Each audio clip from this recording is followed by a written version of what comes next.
عندي الفرق ما بين staff وكرو وكاست.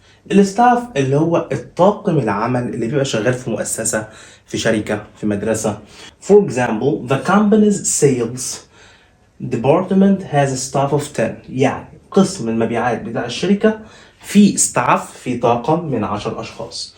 أما الكرو هو طاقم عمل في سفينة، في طيارة، تمام، أو مجموعة عاملة بمهارة خاصة.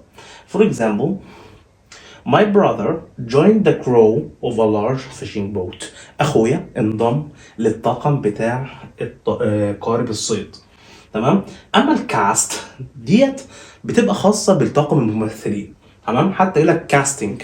تمام. For example, بيقول لي all the people who perform in a play. كل الناس اللي مثلت في المسرحية أو الفيلم part of the movie's success، يعتبر جزء من نجاح الفيلم.